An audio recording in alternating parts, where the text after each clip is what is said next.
Welcome back, everybody. So about a week or so ago, I put out a call to you all to submit some questions and or assumptions about me to the channel, and I was going to make a video about it. So this is that video. So I'm just gonna go straight down the list here, starting with, can I whistle for 30 seconds in one breath?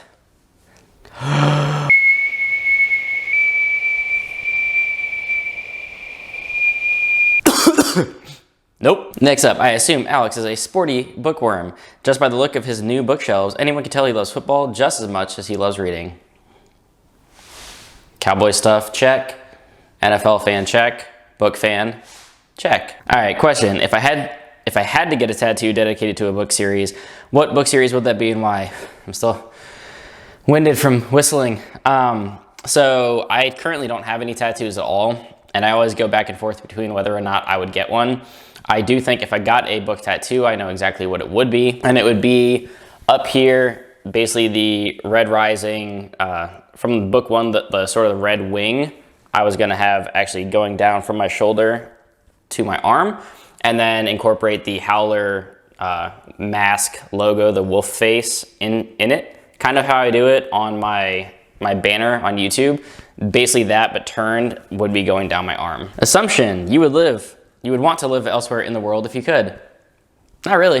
I don't really know where I would want to live. We just bought a new house, so I kind of like it where I'm at. Which 3 book characters would I most like to hang out with for a day and why? A lot of the books that I read have a lot of terrible people in them. This whole time I was like people. I don't know. This is just book characters. So they don't have to be humans, which is good. So I'm gonna go ahead and say Syl from Stormlight Archive because she's adorable and lovable and a sweetheart.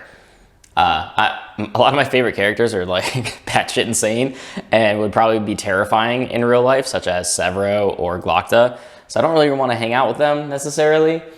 So I'm gonna go with Bob from the Dresden Files, who is a talking skull in that book. Actually, Bob might get me in trouble. He's kind of a troublemaker and a pervert, so maybe not Bob. So then I'll go with Storm from Faithful and the Fallen because I love dogs, I'm obsessed with dogs, and Storm is the best kind of dog that you could ask for. And then I'm gonna say Death from Discworld because Death has no idea how a lot of things function in the world and it would be hilarious to troll him. Okay, what was the first book I remember properly falling in love with? That's a good question because I read a lot as a child and I read a lot of like Captain Underpants and Magic Treehouse and things like that. So it's probably one of those, but as far as stepping into like actual fantasy books, I guess the most recent that would come to mind would be Harry Potter is probably what I remember reading at my youngest and growing up with those books. So just the Harry Potter series would definitely be something that I fell in love with. Have I always been an avid reader? Yes and no. So well, actually it's just no, because I had a large gap in my reading life where I read a lot sort of up into high school, and then I just got really into video games and football and swim team and everything else that I was doing that I just never found time to read anymore. I kind of just stopped reading. I mentioned this a lot. This was kind of, I stopped reading after like 2.5 books of the Aragon series. I had read all of Harry Potter, and I don't know, I just kind of, it wasn't my thing. I was more into video games. I played WoW a lot.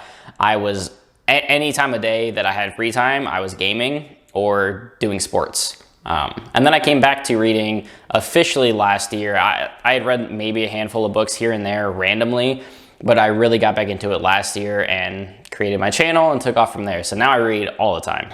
Do I have any writing aspirations? Hell no. I am one of the least creative people I know when it comes to sitting down and writing a story. I am definitely one of those people that likes to talk about books. I love to read books. Absolutely no want there to become a writer. How many pages do I read in a day? It drastically changes. Right now, because we live about 35 or so minutes away from my parents and they are our daycare, I do a lot of audiobooks in the car to and from taking kids, to my parents' house. So I usually get about an hour, hour and a half, depending on traffic, of an audiobook in a day. If I just go the one back and forth, if I end up doing it twice, then I get, close to 3 hours a day of an audiobook. Generally, as far as reading though, I try to get up to and around 100 pages, but my focus has not been there lately, so I'm doing a lot more audiobooks and reading maybe 50 or so pages in a day. But somewhere between that 50 and 100 is kind of what I aim for. Generally, the page count of a book somewhat directly equates to how long it'll take me to read. So typically a 600-page book would take me about 6 to 7 days. I've kind of fallen off of that a little bit lately, but that's my general, what I try to get to is around 100. What is my favorite Stormlight book? Words of Radiance, no questions. Which of your favorite book series would you like to see be adapted for TV or movies? I'm just gonna stick with Red Rising here as far as a sci-fi space opera blend with fantasy that I'd really love to see. I know there was something in the works a while back that I think ended up getting canceled, and everything's getting adapted now. I think I'd rather see it be a series, and probably on HBO, because the series gets really fucking dark. And I don't want them to have kitty gloves on if they ever make it. So I think a TV series would do well, assuming that the budget was there. I could see a movie. I mean, it would have to at least be a trilogy, right? For the first 3, and then the second 2 are much bigger.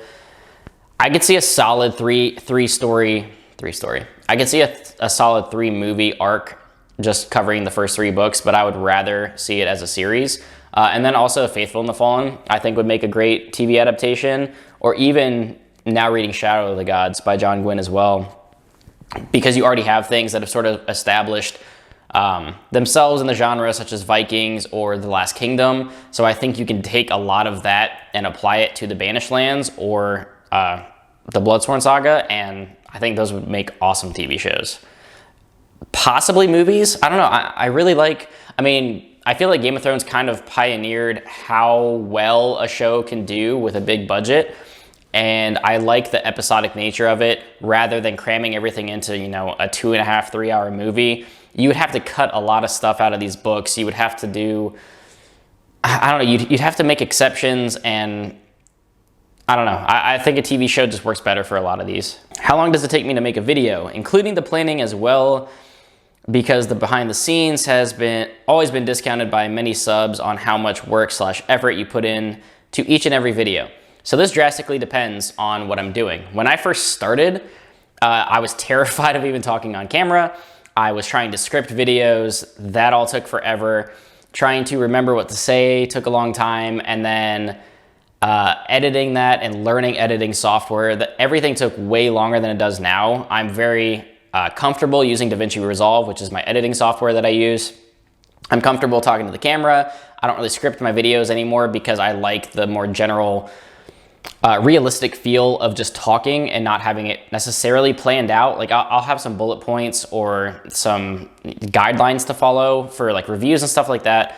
But in general, I don't necessarily plan them that much, at least for the majority of my content. So like TBRs, wrap-ups, book reviews and stuff like that, I don't really sit down and put a ton of time into planning them, because when I'm doing a book review, I'm taking notes as I read the book and kind of thinking of loose things of like, okay, what's the book about? What are the characters doing? The writing style. I'm doing all that when I read it. So that work is kind of done up front. And when I sit down to talk about it, I generally follow like, okay, what was this book about? Who are my favorite characters? What's going on? Like, did I vibe with the writing style? What's the pacing like? That sort of thing just comes more naturally as I'm talking. So more so on the back end, like up front, I spend more time with that.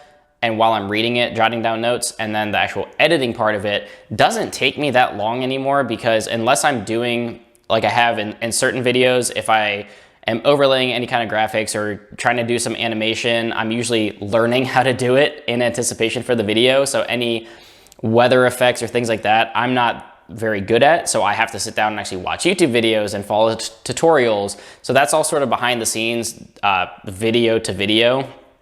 A general book review is really just clipping things out that didn't work, reshooting some parts if I feel like my point didn't come across correctly.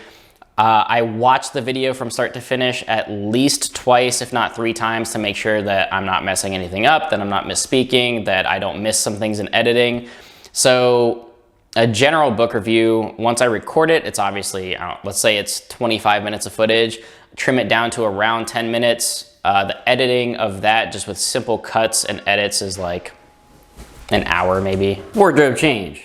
Actually, I just put a sweater on because I was cold. Like I said, long story short, it really depends. Totally depends on what kind of video I'm doing, how much planning is involved, how much editing it takes, or rewatching it several times to make sure I get everything correct.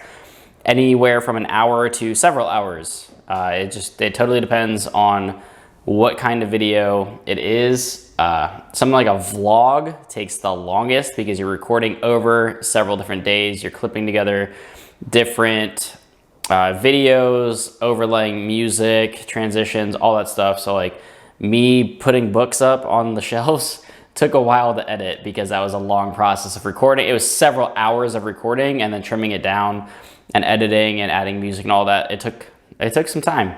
I assume that loyalty is a very important theme to you in fantasy and in real life. Absolutely. Loyalty is very important. Definitely in characters within fantasy books, sci-fi books, etc., but especially in real life, because you should be loyal to people that deserve your loyalty. And if you betray that, then there's the door. What industry do I work in? And there's a couple of these asking about like what my job is, if I have a job outside of YouTube. So I'm gonna combine these. So yes, I have a job outside of YouTube.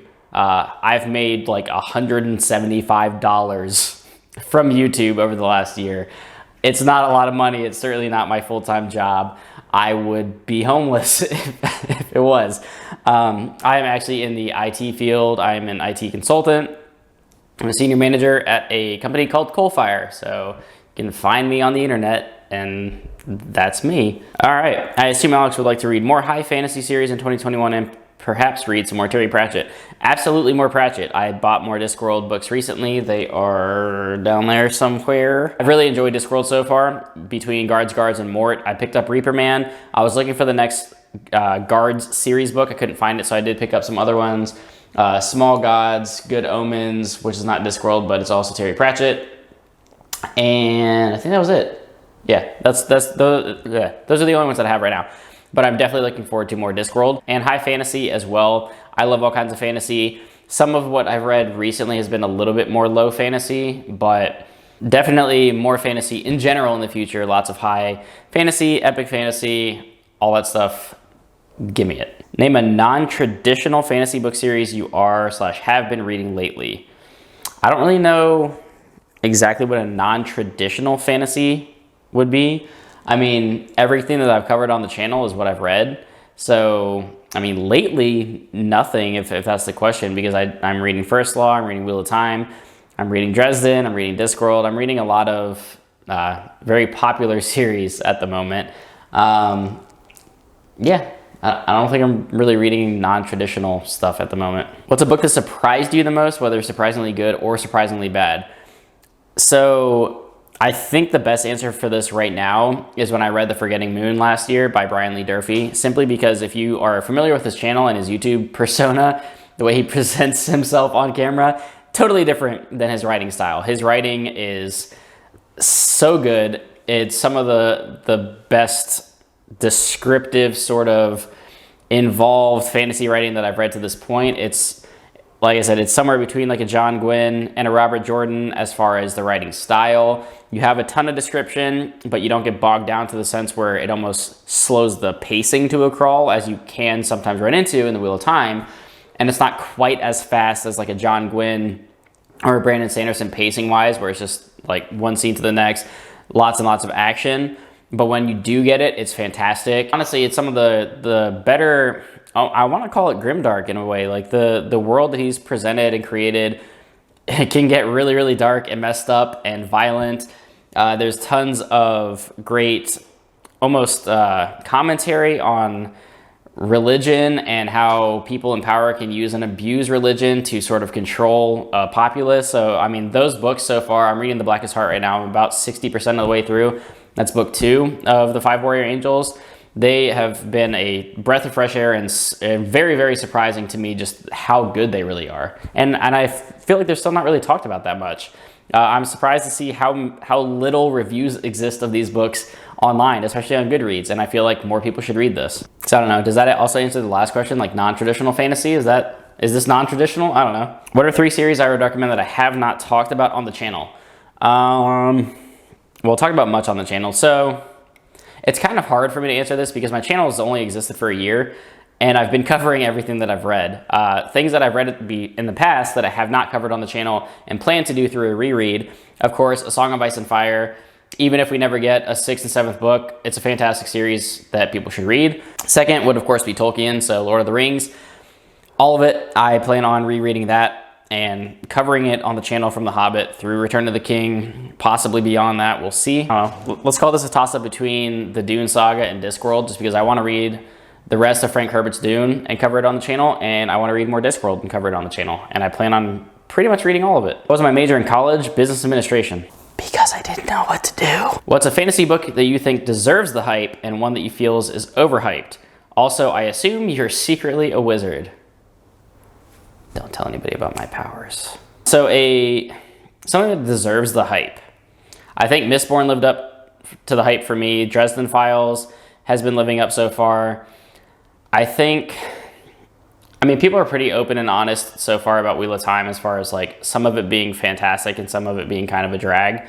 I'd say what was overhyped for me initially, and I mentioned this in my review of it, was the beginning of the Stormlight Archive, because as much as I do like it, I feel like it's a bit overhyped, and that's just kind of Brandon Sanderson things in general. I feel like he gets praised for pretty much all of his writing except for maybe Elantris and White Sand. I don't really enjoy Era 2 all that much. I didn't like Secret History. I didn't like Elantris. I hated Edge Dancer. A third of Rhythm of War I didn't care for. And it took me about 40% of the way into Way of Kings to get into it. So for me, Sanderson in the Cosmere is a bit overhyped. And honestly, it's because there's so much praise that's thrown on Brandon Sanderson that I don't think he could ever possibly live up to it, simply because most people that you talk to is like they praise the ground that he walks on. And I mean, I get it. He does deserve praise, and what he's doing is incredible.